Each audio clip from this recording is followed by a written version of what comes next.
But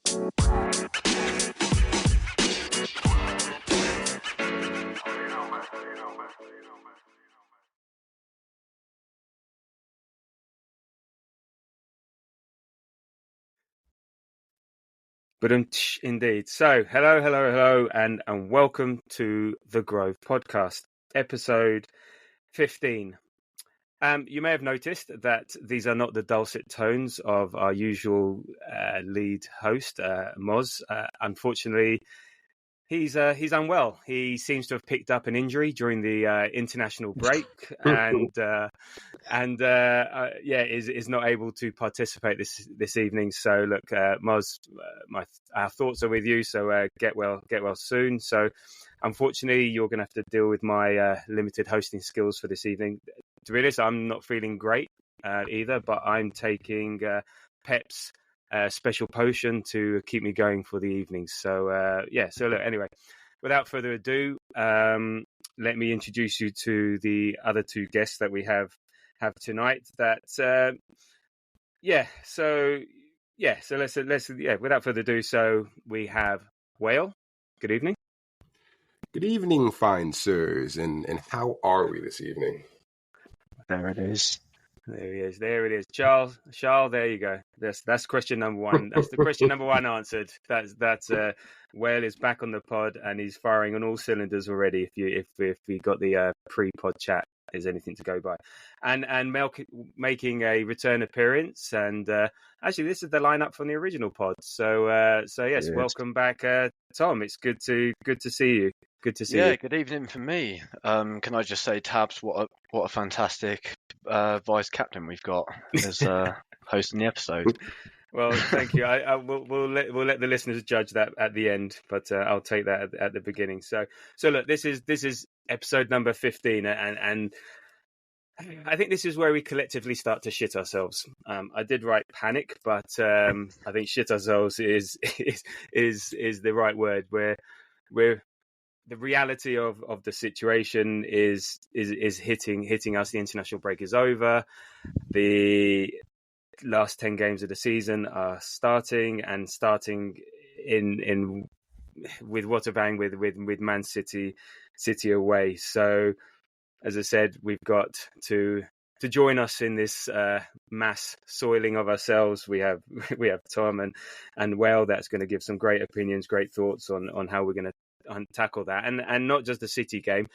Moz and myself in the last pod, we did a couple of pods back, we did a bit of a predictor in terms of where we're going to go, and I had us winning the league and Moz unfortunately had us coming second, a close second. But I'd love to have your thoughts, guys, on what you think is going to happen, how you think the last 10 games are gonna fare, and how it's going to sort of pan out, and what are your thoughts on that? So Whale, I'll start with you. So yeah, what's going to happen? Please, Nostradamus, please. Yeah, exactly, man. Get your pen and pads out. Get down to the bookies for all of this. Man, it's squeaky bum time basically, but this is where you want to be.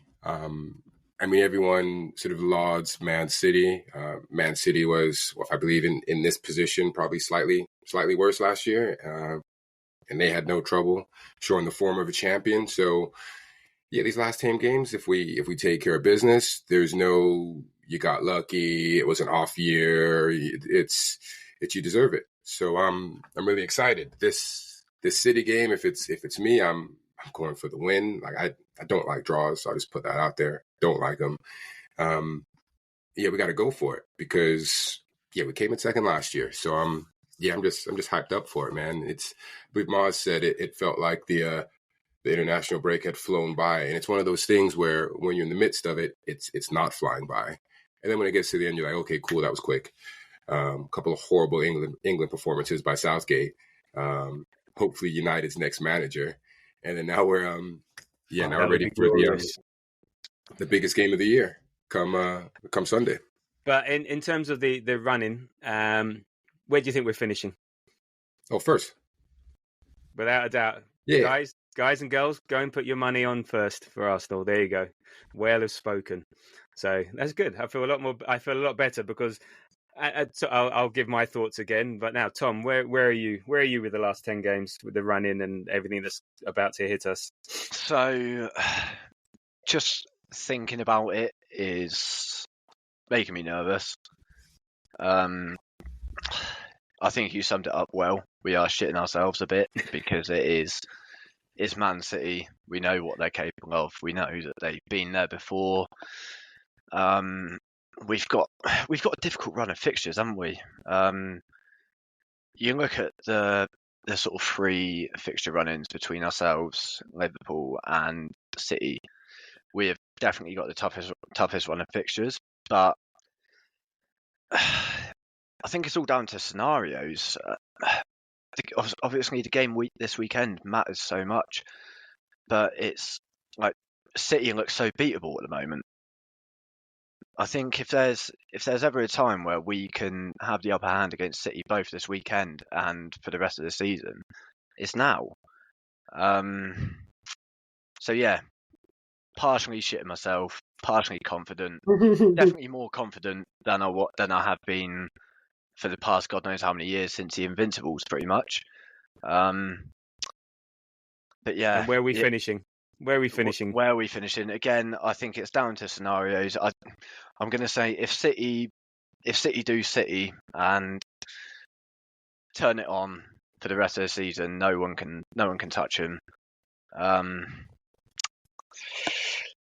But if they do slip up, I think we're in a position where we're not going to slip up. We are very good. I think we're going to bring our A game to City, no doubts about that, and I think we'll bring our A game to every single game for the rest of the season. But if you put a gun to my head, I hate to be that guy. I'm going to say City. Okay, no, that's fine. You're there with Moz, and it's the third place team. The third place team by 1 point. So I was a bit worried for you there, Tom, because I thought you were just gaining too many splinters in your backside, and I was going to have to get the tweezers out. But I'm going to you fall on the City side. You got to fall one way. No, I've got no hope for Liverpool. I don't think they're a danger to us. It's just the experience that City have in these sort of clutch moments. It's difficult. Yeah, no, I agree. Look, I'm. Every day I'm chopping and changing. I think last week I was all bravado. Yeah, looking forward to this. It's going to be great and all the rest of it. And then 2 days later, oh my God, I'm stressing. I'm stressing. I'm not looking forward to it. I want to go to sleep and wake up in 7 weeks' time and someone just to tell me what's happened, and I don't have to actually live through this. But unfortunately, that's not the case. And I'm sure we're all going to go up, down, sideways, left, right, centre, whatever. Over the next I'm just going off what I've seen before, but this season City look more beatable than they have done the past 3-4 seasons. So who knows? Absolutely. So with that in mind, so let's move forward to the preview, and as we normally do before each game, we ask our guests. So what are you looking forward to, Whale, and what are you not looking forward to in the game that's coming up? It's similar to your predictions. It's the same thing for me coming off these breaks. It's getting back to playing ball, man. So I can't wait for it, especially like having the biggest game of the year. I mean, they'll all be big games now, but this one is the biggest game of the year. I'm really looking forward to that. What I'm not looking forward to, I'm not looking forward to a bad performance or a defeat. It's tough. I mean, last year it was, I believe, game week 30 is when we started our slide. The draw at Liverpool, giving up the 2 goals, and I think it was like West Ham the week after that. So we started off these 2 weeks, like 28 and 29 with wins. So yeah, I'm just looking forward to getting back out there, man. I mean, I think we got the momentum. I think we're the hottest team in the league right now. We shouldn't fear City with the lineup and the players that we have. We beat them twice this year already. What do we got to worry about, man? What do we got to worry about? And before I come to you, Tom, but is there a way that we could lose and it would be okay? No, because the way that one could say it's okay is if Haaland plays and just does a Mazza and it's a hat trick or it's 4 goals and he's just unplayable. But then I'm like, well, you know the type of player that he is. So why aren't we man marking him the whole game? Why aren't we putting things in place to? It's like it is in other sports, whether it's basketball or football. You know, when it was in the 90s and late 80s, like you didn't want to get beat by Jordan. So you let the other players, you let the role players beat you. You know, you don't want to get beat by the superstar. You want to make the other players step up. So yeah, I couldn't take it 2 years in a row. If we lose, I'm out for blood, man. I'm out for blood. Okay, well, let's see what happens. We might have to get you on the after the post match review. Okay, and Tom, what are you looking forward to and not looking forward to as far as the City game is concerned? Yeah, so perhaps I guess opposing to what Wells just said, he's not looking forward to us potentially playing bad. I can't see that happening. I think we're going to go out there regardless and put in a 10 out of 10 performance, and that's what I'm looking forward to. So I guess to add to that, what I'm looking forward to is City being a bit off it and looking beatable. And if they do, then I think they will be beatable. However, what I'm not looking forward to is City being City. Just it seems to be typical against us, but I think if they go out and put on a 10 out of 10 performance, no matter how well we play, we won't be able to beat them, and that's the frustrating reality of it. But yeah, a lot of my confidence comes from I don't think we're going to go out there and put in a underwhelming performance. We'll be right up for it, and it's just down to whether City let us through. Okay, good stuff. As for me, yeah, I think I'm with Well. I'm just looking forward to the season starting again, the running starting again. I'll be happy up to the point where things go bad. So therefore, I'm looking forward to that, seeing us play and getting on with it and facing up to City. You know, we've got a good team. We're fit, healthy in the main. We're going there for one. We are going to the Etihad for once with a proper lineup, not with Willian at false nine, not with Holding in defence. We're going there with a proper team. So looking forward to us fronting up. You know, the result will take care of itself. What I'm not looking forward to is any narratives that come out of the fixture. You know, I'm going to touch on this later. You know, Foden versus Saka or something like that. Oh, look at that's or any narrative. Or Arsenal have bottled it again. You know, even though it might be a tight 1-0 loss based on a refereeing decision. So just the narrative. I mean, the narrative. I mean, it's already. You can see how big a game is because the chat has already started. Was it Sky did a feature on the fact that Arsenal pulled players out of international duty? It's like, what? So Ferguson did it back in the day. Pep's been doing it forever. Oh, but we've now suddenly invented this. And funnily enough, it wasn't Liverpool who invented it. But you know, so so already the narratives have started, and the game is still 72 hours away. So I'm just not looking to all that BS from Neville and Carragher and whatnot. So I just want to add, I think if there's any centre-back partnership that we've had over the years that can stop a full flow City, it's the one we've got right now. No, absolutely agree. And that leads on to, so how are we going to play? How are we going to win this game? I think Wales already mentioned we've beaten City twice this season, you know, on penalties in the Charity Shield, but we matched them. And we were the better team at the Emirates. You know, we are the team in the best form. We are the best team in the league at the moment. The table doesn't lie. The results don't lie. The goal difference doesn't lie. So, but we're going away. We haven't won since 2015, I think. That's the last time that we won. You know. So we haven't. It's not been a happy hunting ground, but you know, this is a different Arsenal. So, Wale, how would you think? How are we going to win this game? What are we going to do to win this game? What's the game plan for Arteta? I mean, I know teams and managers like to sort of switch up the way they play based on if the fixture's at home or away. In this particular one, I'd like to see us sort of play as we did at home, on the front foot, going at them. I expect to see players on the pitch that that can move forward, but also can play defense. And we may sort of touch upon those things a bit later, but I expect to see sort of defensive players whose primary role is defense on the back line.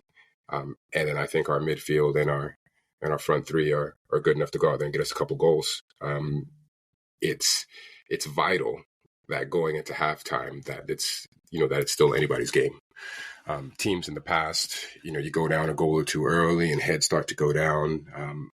I think we're built of sterner stuff these days, but yeah, ideally we want to be going to the half with a lead, and that's not anything miraculous, or that's what you want. You always want to be winning the game. So I want to see us go out there and press the issue, not sitting back, because I think if you lay back on a team like City with the players that they have, assuming De Bruyne is going to be playing, Haaland, these guys, they'll beat you. I don't care how good you are. If you just sit back there and try to soak up all the pressure, they're going to get 1, 2, maybe even 3. So I just want to see us go out there, and if we're going to lose, if we're going to go down, I want to go down swinging. Yeah, no, I agree. I think you made one good point. It may Just not one? be win. Yeah, just the one. I'm sick. My concentration levels are not at their best at the moment, so I'll pick on your best point. There we go. So, no, it's the half. Going up. We need to stay in the game. City. It's sort of like looking at a mirror when we're playing City to a certain extent. They try and start fast. They're the way they've been playing this season, and the way it works is that they're trying to be fast starters, and in the big games then they seem to sort of fade away and then give up more opportunities. So we've just got to make sure that, you're right, we're still in it at 20 minutes, we're still in it at half time, we're still in it with 70 minutes to go, and then we've got a decision to make. And this leads to one of the questions we received from the Grove, and this is, I think it's Alistair. I don't have his name, but I think it's Alistair anyway. So he just says, quick question: would you take a 1-1 draw if offered? So either be it that at the beginning of the game, or if it's 1-1 with 70 minutes to go, he would take the draw. Would you guys take the draw now and get out of Dodge and see what falls for the rest of the season? It's a big yes from me. Big yes. It's an away fixture at the Etihad. You can't not. Yeah, and that would mean we're taking 4 points. We've taken 4 points out of 6 from City, and they've only taken 1. Compare that to previous seasons. That's amazing. And it's the same for Liverpool. We were taking 4 points out of Liverpool this season, so that's amazing compared to previous seasons. Well, it's great. You see, if we lose the league by 3 points, what does that mean?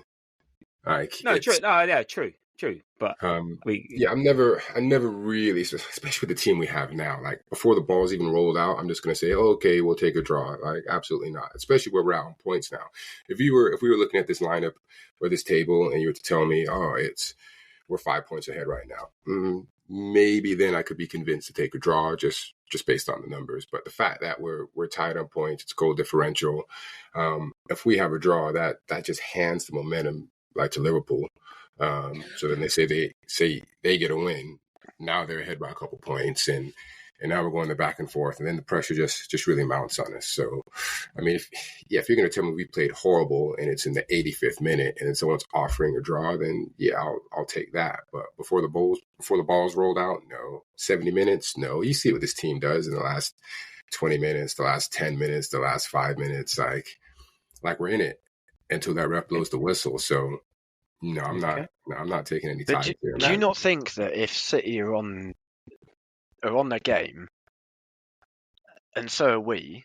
So, for example, if we go 1-0 up and then they score, and they're on their game, and we manage to keep them out for the rest of the game, we have a few chances. Do you not think we've done well to come away with a 1-1 draw? Because I think any team in the world does well to stop a full flow City. I think we're better than them. So I'm not sort of overawed by this mystique of the past City.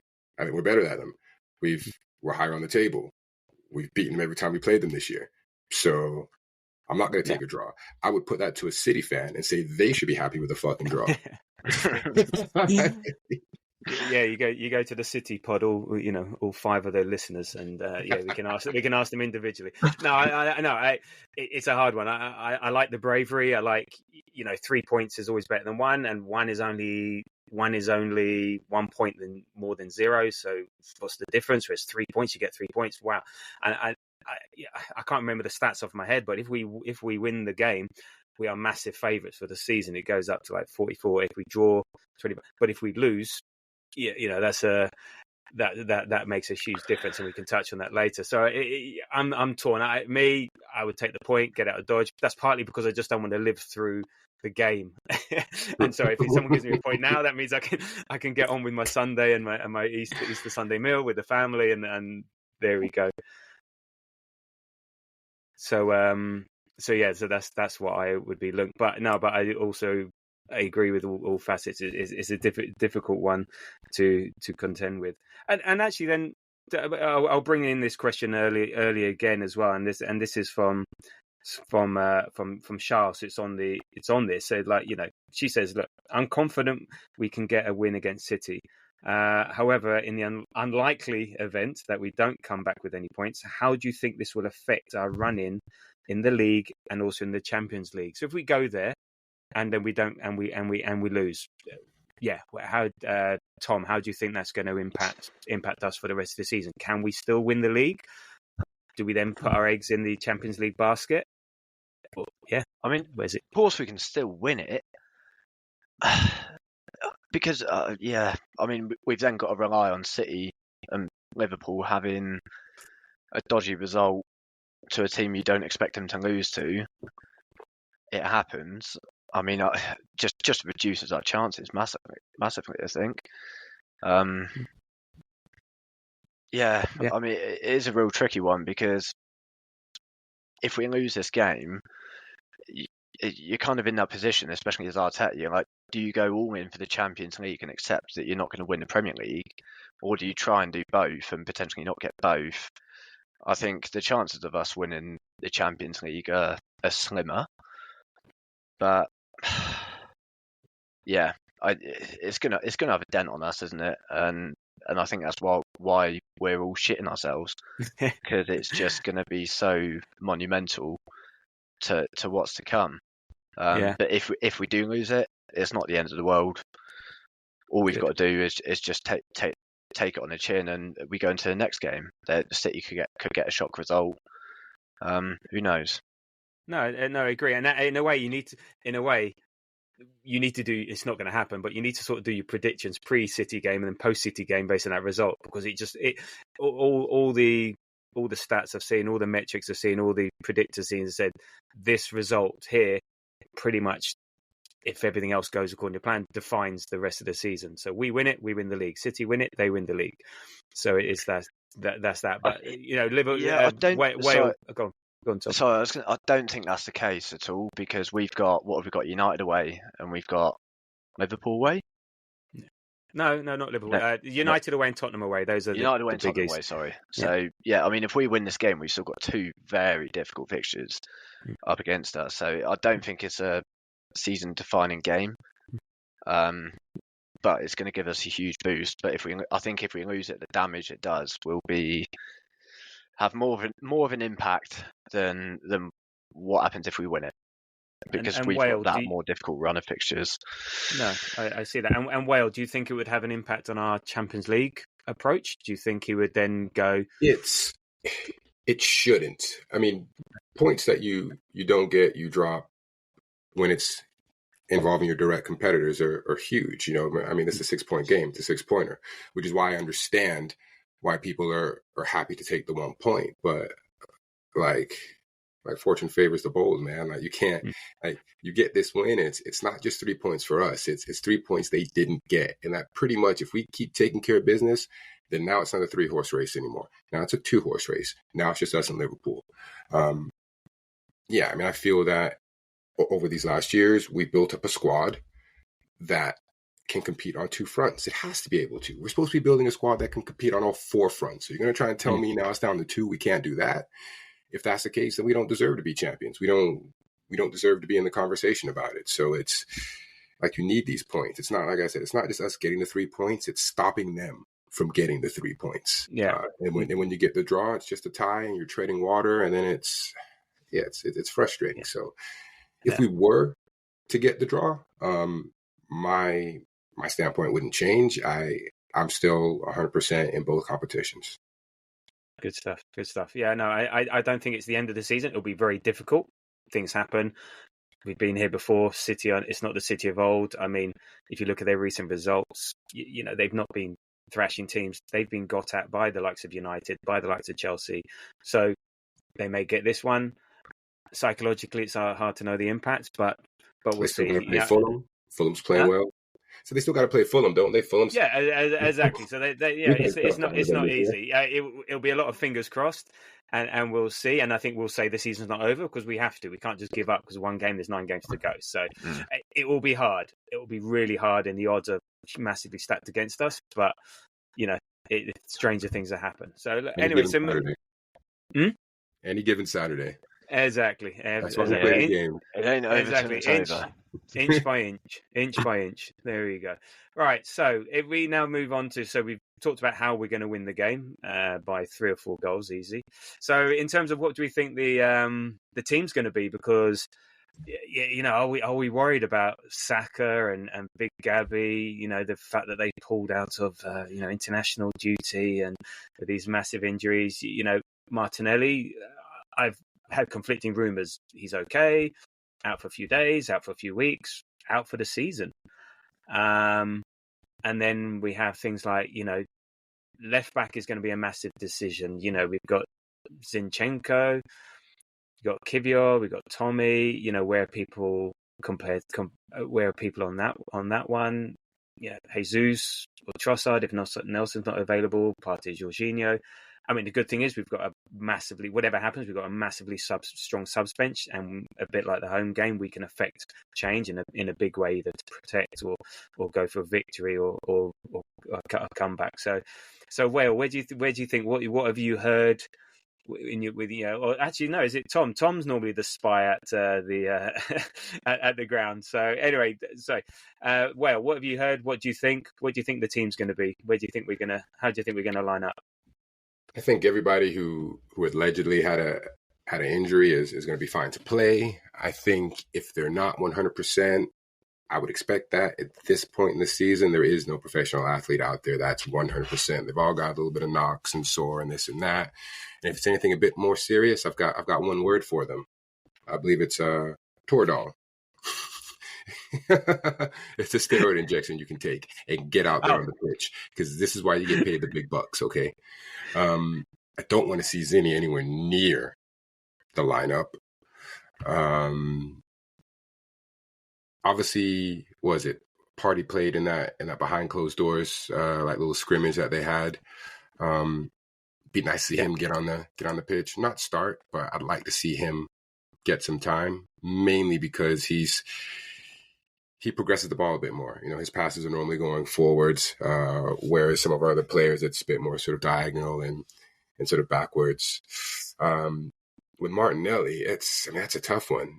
You see in the interviews, you know, with Arteta saying he's fine, he's going to be all right. Maybe he won't. You know, he is going to keep us in the dark for tactical purposes. But with the injury they said he had, I mean, that can take a while to heal. And then even if it has sort of healed, stop, start, cuts, things like that, can put a lot of pressure on it. So, like, ideally, I'd like to see him out there. But if the training staff are saying he's not 100%, I'd like to see Trossard out there. I'd like to see Kai up top. To be fair, I'd like to see a similar lineup as to what we've been playing, because these guys have sort of got us there. They've been hot, and yeah, I think Havertz up top, whether it's Trossard or Martinelli on the left. I think Saka's fine. Yeah, get Rice in there. Business as usual. On the Zinchenko point, I know you've got a soft spot for him, so it's an interesting one, because if you know, in terms of fitness. I mean, Zinchenko, they had a massive game Ukraine midweek to qualify for the Euros, and he was on the bench and only came on, I think, around the 76th minute, something like that. So his fitness, if he was properly fit, he would be starting in a big game for Ukraine. Tomiyasu, he had that disastrous loss to QPR behind closed doors. Arteta out, hashtag Arteta out after that. So is he up for it? I mean, yeah, we'd love it, if he came in and did a job on that left-hand side. So, and then Kivior, he played relatively intense games qualifying. He had 90 minutes plus extra time and penalties. Okay, granted, it was against Wales, but and sorry, Welsh listeners, but it was Wales. So yeah, I don't think it's ideal, but it's interesting with the Zinchenko. So he played in all of our 3 big wins this season. So he played in the victory against Liverpool. He played in the victory against City, and I can't remember the other one. I think he played even Liverpool away. So yes, we have our ideas about him, and he does have his faults. He's an Arteta favourite, and he's been there for the big games, and he's been part of teams that have won big matches. So I wouldn't be too worried if he was to play, because he's part of a good team. But also Kivior has been standing up and doing a great job recently. But will City target Kivior? Kivior has played well, but he's not played in anything at this intensity or at this importance within the Premier League. So they could potentially switch Doku over to the right-hand side and just target Kivior all game, and it could be their plan. Is that any better than Zinchenko? It's hard to say, but I can't see Tommy coming on. So I think it's a toss-up between Zinchenko and Kivior. On the Martinelli and Partey, Jorginho, Trossard. So Tom, where do you think? Do you think we need to have J9 playing, so we have a bit of an analogue for Nelly, someone with a bit of pace, someone with a bit of chaos, someone who provides a bit of width? Or would you prefer someone more internal, like Trossard's a bit more control, come up with clutch goals at a time? So if Nelly wasn't playing, who would you like to see starting? I'm kind of in a position where I don't see why we should change what we've been doing since the start of the year. I think it's been touched on previous episodes where it's like, I think Mod said, when Jesus is fit, does he walk straight back into the team? I think right now he doesn't. I would choose Havertz over Jesus. Trossard, maybe in the middle against City, I probably prefer Jesus. It's a difficult one. We don't know if Martinelli is going to be fit. But yeah, to be honest, we've got a choice of Jesus, Martinelli, and Havertz. And I think if I had to choose 2 of them, it's Martinelli and Havertz. And even Trossard, it's a good problem to have, isn't it? Yeah. But yeah, if I had it my way, I'd want to start Havertz in the middle. Okay. No, and you're right. It's a good problem to have. I think when we played City at home, Saka didn't play and Martinelli was on the bench. So it's amazing. It's funny how okay, Jesus has been out of the picture for a while. Have we forgotten actually how good and how much of a game changer he was, and how we were like bowled over by him last year, and what a difference did he make to us? But to sort of use Wales phrase, what have you done for me lately? So yeah, exactly. So it's a tough. I think it's a good problem. I think either way we have options and we can flex accordingly. And as I said, if it doesn't work, great, bring someone else off from the bench. So it's I think whatever 11 he puts out there, we can switch it up for whatever we need to do and take advantage of City's weaknesses. So if we move on to what's going to happen with City, according to the press, Walker, Stones, Edison, Akanji, De Bruyne have all been put out to pasture and shot and turned into glue. That's one rumour. Or the other is that they're all taking Pep's magic potion like myself, and they're going to be, it's the usual bollocks, and they're all going to be there on the starting lineup come Sunday at 4:30. So yeah, where do you lie on that one? Whale, do you believe the nonsense, or are they tactically going down with 10 minutes into a game so they don't have a Sky Sports segment on pulling out of international matches? I mean, I think it could be a little bit of both. I'd be shocked if De Bruyne doesn't play. It's tough though, because even when these guys are healthy, Pep sometimes he just won't play people. He'll just leave them on the bench, or he'll bring them on in the 65th, 70th minute to make an impact. That Walker one looked suspect. It didn't look like your normal sort of hammy twinge that you get. It looked like it was just like, what time is it? All right, cool. It's time to get off the pitch. What they're saying about Stones, if it is was it an abductor or something like that, that's going to limit you. And he's a really good player, so it'd be great if he wasn't playing. But you just never know. Like Ederson, I expect him to play. I just I think we all do. I think it's the end of the year, man. Guys are going to play.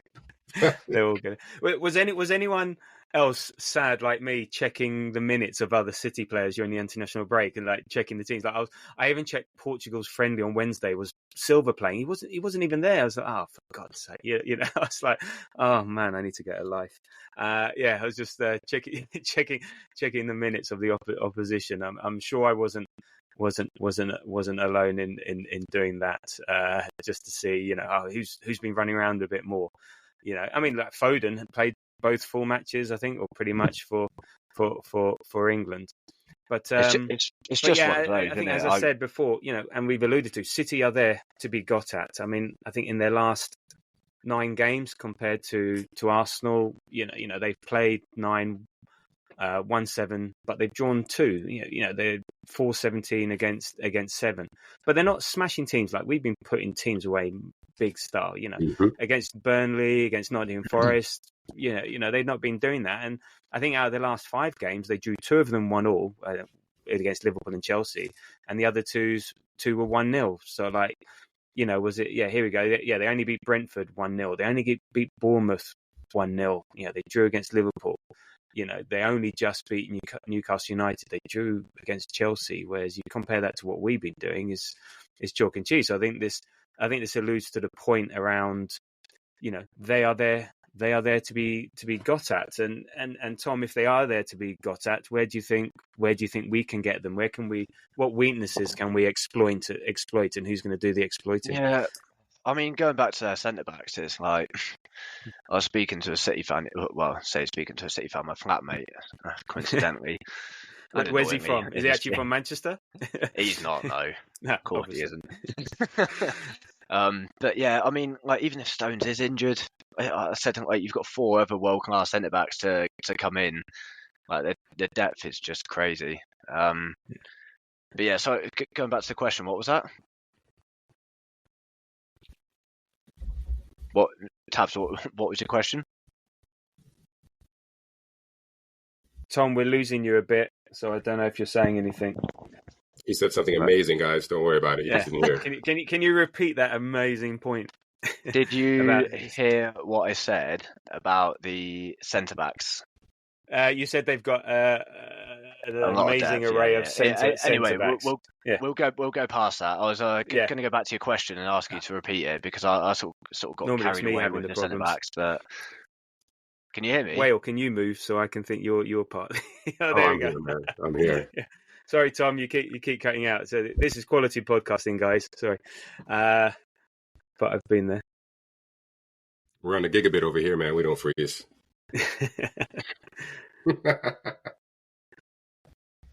You're on mute. So Tom seems to be having some technical difficulties. Okay, wait. Whilst Tom sorts himself out, Whale, where are we going to exploit Man City's weaknesses, and who's going to do it? Where are we going to get them? And I think this is, I won't say it's necessarily a change of heart or a 180 on my part, but oh wow, I think Havertz is going to make the difference, man. He's found a run of form, man, and he's a difficult player to deal with. And I think the things that he was doing earlier in the year that you absolutely loved, but wasn't resulting really in anything sort of productive from his end as far as goals and assists go, are going to be the things that cause City trouble.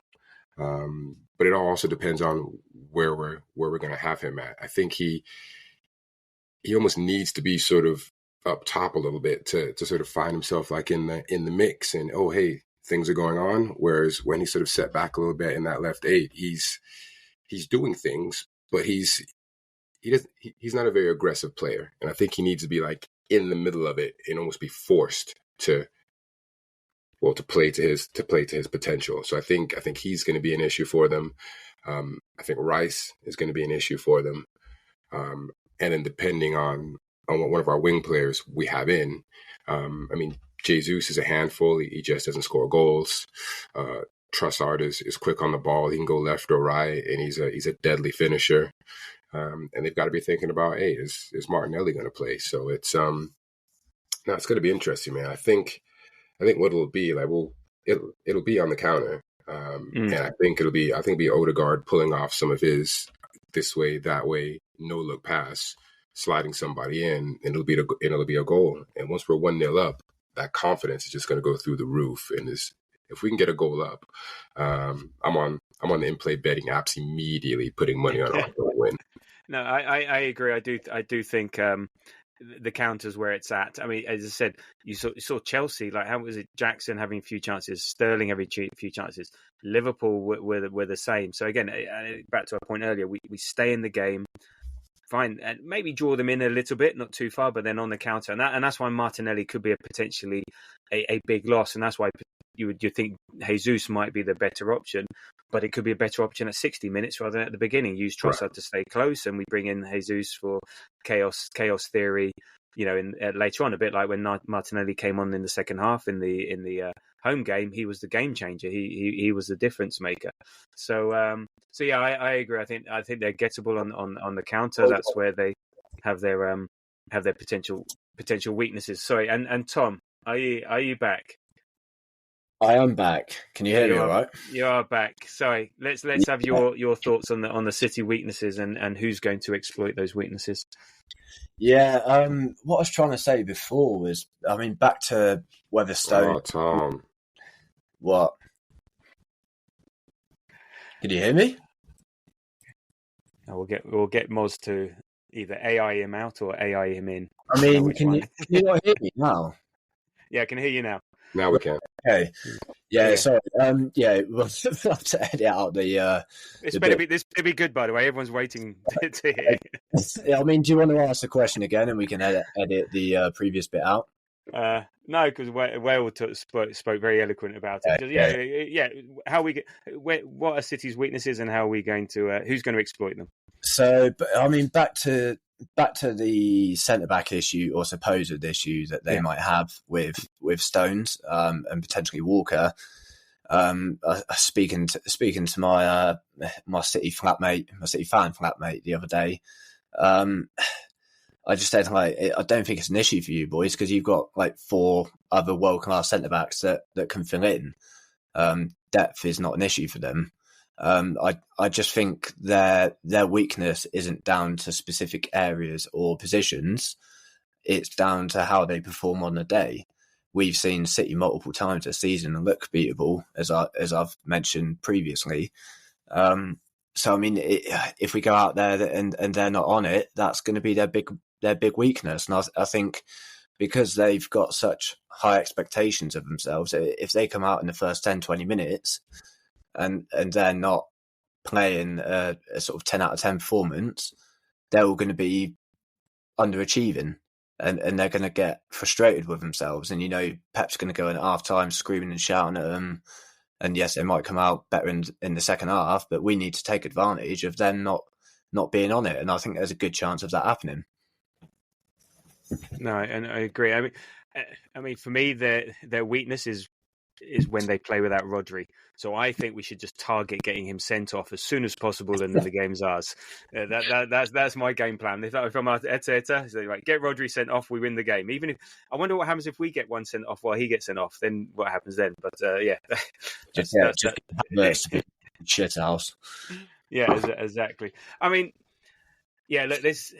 Yeah, it's hard to find some weaknesses. They have them. We have them. We can be got at. They can be got at. So, but whatever it's going to be a tight game. I think if you look at the stats from the Charity Shield, Community Shield for the younger generation, or Charity Shield for the older lads and ladies. Expected goals was like, City was 0.94 to 0.78. There was only like 15 shots throughout the whole game, one big chance each. It's not that it's the Charity Shield, and then at home it was even less. My God, it was like, Arsenal's expected goals was 0.39 and City 0.48. 3 shots on target on total. We had no big chances. It's going to be a tight game. It's going to be cagey. It's going to be tight. It's not going to be a goal fest. It's not like the Liverpool City thing. This is sort of more for the connoisseur rather than the than those who just want end to end football. And I think there's going to be lots of matchups, and I think it comes to my point earlier about narratives. You've got Saka versus Foden, Rodri versus Rice, Odegaard versus KDB, Haaland versus Havertz, White, Time action, man. Stones versus Action, Saliba. big time stuff, man. Yeah, it's for neutral, you've kind of hit a nail on the head. It might not be end to end, but if I was a neutral fan, the quality of football is going to be just top tier, isn't it? It's good, and not on those matchups. The Saka Foden thing and stuff. I've never really rated Foden. Is he actually any good? What does he do? Is he any good? I know he scores a few goals. I don't know where he plays, what he does. I don't know. Someone help tell me that he's really good because of X, and he does this because of Y. Because I don't see it myself. So. So, Tom, with your Man City connections, educate me or tell me he's no good. Saka's much better. Disregarding my Man City connection, I can't agree, unfortunately. Watching Foden this season has been a joy. Okay. Yeah, he just damages defences and the ball sticks to his feet. He's just so good on the ball. He's so dangerous. I kind of feel like he's kind of at the peak of his powers now. If he gets even better, it's going to be even more scary. But yes, I wouldn't say he's better than Saka. But I'd also struggle to say Saka's better than him. But that's on form. I think they are different. If I had to sort of, if I started with a scrap team and I had to choose one or the other, I'd choose Saka. But it just how they've both been extremely good this season. It's he's got end product. Was it 11 goals, 7 assists? So he's got end product. I just don't see it. Maybe I just can't see past his haircut, and then the rest of it just God, I can't watch him play football. So I can't see it. But it's going to be it's going to be nuts to watch. It's going to be tense. It's going to be tight. It's going to be one goal in it. I'm hoping referee VAR doesn't come into it, because that would be to frustrate the hell out of it. But I think it's our time. If this is our time to do it, we are the better team. We're on the better form. Okay, granted it's away. That's an equaliser, but we're going there with a full strength side. But as you said before, it's not like the Etihad is the fortress. No, absolutely. Yeah, should be all right. And there's a big away section, so the Arsenal fans will be in full voice. So, and just to touch back before I forget on Foden. Foden's a good player, but he also fits a certain archetype, stereotype that a certain fan base really likes. And the main difference for me between Saka and Foden is the team that Foden plays in. Foden doesn't get double teamed. So it's really easy to dance around there and do what you do when you've got De Bruyne and Haaland and all these guys to your left and to your right. You're allowed a certain amount of freedom because you're nowhere near the guy. Essentially, Saka he's the guy on our team, and he's double and triple teamed. It's really hard to do something when you're double and triple teamed.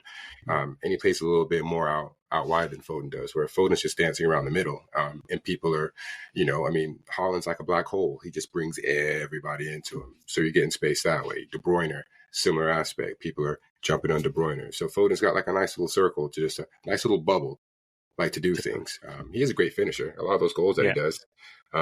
But if you put him on a team that's not as good, where he's the main guy and he's getting double teamed, his stats aren't anywhere near as good as they are now. And I don't think they're compared to it gives us an advantage, though, doesn't it? Because like when I see teams doubling up on Saka, I'm like, bring it on, because it creates space for the others to run into pockets, and he always finds a way through, whether it's a pass or if he can't take them on, then it's he's brought someone else in.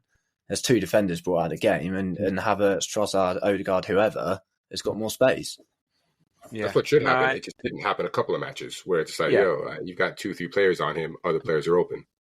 Yeah, but I like your point, Whale, that it would be interesting to see him in a team that's not as good as City, to see how you put Saka in any team, he improves them. Foden, I'm sure he'll improve them, but would he be able to do the same stuff? You're right. Is it the players around him that give him the space to do it? If he was being double teamed, would he have the same thing? But as for your point on Haaland sucking everyone in, he's going to be in Saliba's pocket. I think they've designed actually a new set of shorts just for today's game, so they can so he's got a pocket there that you can put Haaland in. So I wouldn't worry too much about that. So and not to beat up on Foden, but what did he do the last 2 weeks? Not much. Yeah, overrated. Not much. Overrated. And go and see him score a hat-trick, by the way, now after this chat. So moving on to our regular spot at the end of every sort of preview pod. What's the score going to be, guys? What are we going to do? What's the score? So predictions. Tom, what are you saying? As we're rounding it off, I think I've got no doubts that we are going to bring our A game. I've got no doubts that we're going to score. That us bringing our A game, I don't think they're not going to score many goals. I'm going to go 1-1. I think we'll go 1-0 up. I think we'll hold it together for most of the game, and it will. The crowd will obviously the home crowd will get with them. I think they'll eventually find a way past, but 1-0. 1-0, okay. Which I'll be happy with. Yeah. Devastated. Well, 4-0. There you go. Shall I pencil that one in? Go on. What were you going for? Oh, no, you'll like this one, man. I'm going 3-1. 3-1. Wow. That's... Yeah. Not even I'm stupid enough to go 3-1, man. Feel good about it. I'm assuming to Arsenal, yeah? To Arsenal, yes. Yeah? Wait, yes. Ben White hat-trick? No. It'll be shared around, man. It'll be shared around. I think Big Gabby might get one, though. Might get a goal. Well, yeah, and that's one thing we haven't talked about. Our set pieces as well.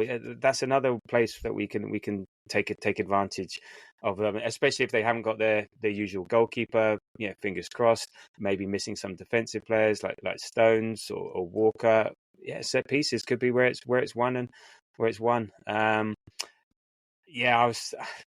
was thinking beforehand I was going to be like 1-1. Is that me? I would take 1-1, or is that what I think the score is going to be?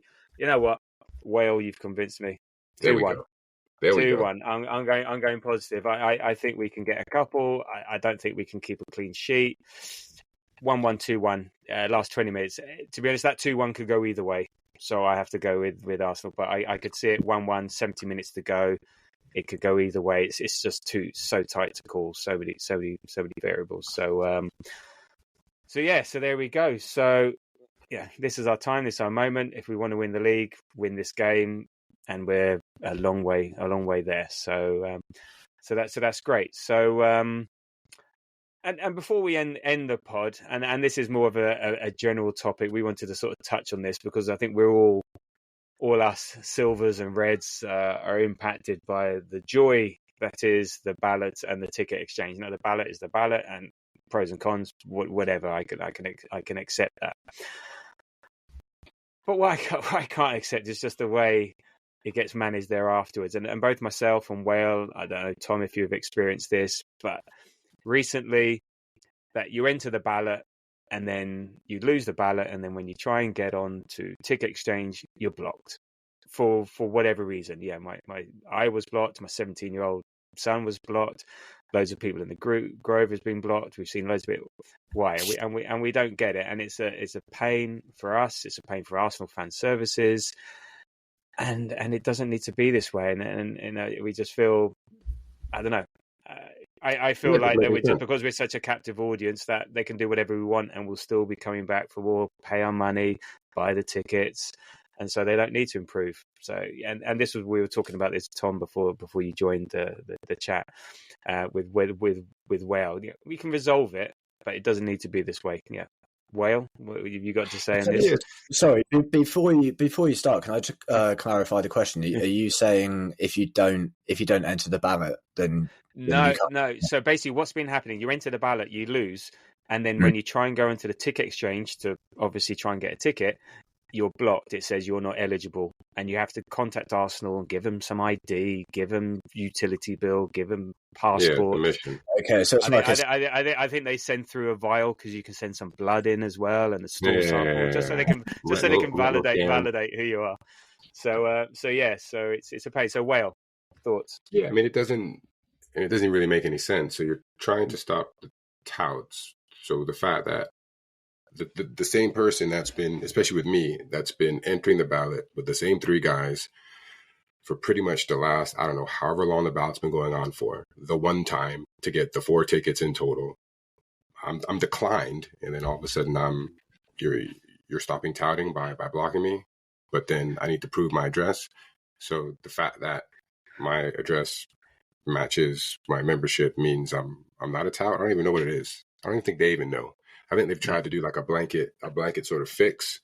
And as you said before, the fact that the stadium sells out week in, week out, like they're not that concerned about it. They're just like, oh, send us this. Like, well, I don't want to send you that. Yeah. So it's ridiculous. And look, this isn't against the ballot. As I said, the ballot has its pros and cons and has fairness, unfairness in equal measures, and that's fine. It's more about how they implement things. And I said I feel sorry for the guys at Fan Services having to deal with Whale being irate.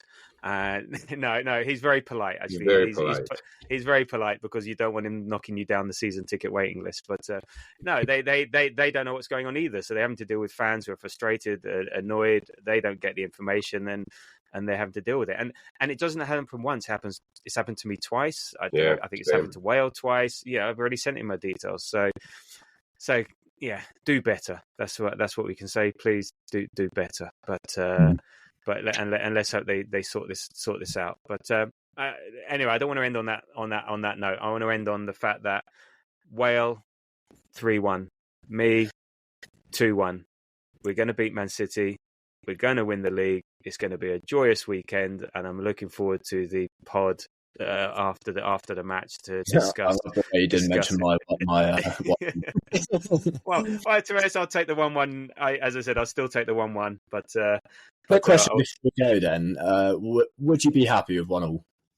Yes, I still would be happy with 1-1, but it's not what I predict was going to happen. So no. I'd be happier than I would be with a defeat, but just marginally. Yeah. But I think if it ends a draw, it's still wide open.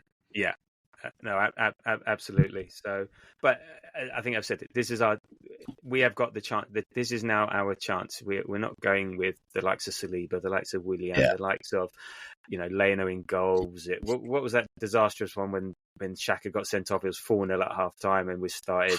Whoever. Yeah, that was just ridiculous. So, look, we've got a chance. Not saying there's no guarantees, but now more than ever, since the Invincibles, it's been the most confident I am. I've been. And you still predict a draw. Yeah. it's called Ask. It's along with the splinters from earlier on. It's Ask Average. We're going away to treble winners. I mean, it's but it's like so. Today I'm on the high. Thank you, Whale. You've lifted my spirits. I'm on the high. Man. Tomorrow on the group, I'm going to be like crapping myself and go, oh my god, this is the horrible. Send me to sleep. So anyway, on that note, thank you as always. Tom for taking part, and also thank you in the background for those that don't know. Tom has been our social media guru for since the inception of this, and he's been doing a fantastic job at that. He's taken a bit of sabbatical for a while, but I just want to thank you for that. The TikToks, and all the rest of it, and the Instas and whatever else that it is you do that I don't understand because I'm 51 years old. Thank you very much for that. You've been superb, and you've really helped grow our listenership. So thank you and engagement. I appreciate that kind words. It's been a pleasure.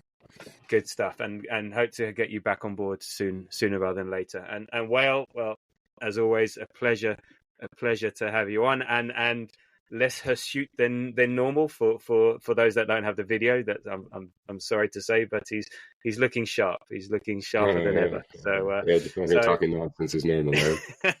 so Grovers, you won't recognise him when you get to the Horatia next week for the Luton game. Yeah, he'll be wearing his badge. What one final thing? Thank you to you, Tabs. Been a great host. Yeah. Oh, thank you. Oh, okay. Well, maybe I've got the job. Last minute super sub coming in. There we go. I'm not doing the winner. And if I finish now, we're under an hour. So on that note, thank you. Thank you for listening, everyone. Like, subscribe, do whatever it is that Moz tells you to do week in, week out. Good night. Cheers, guys. Later.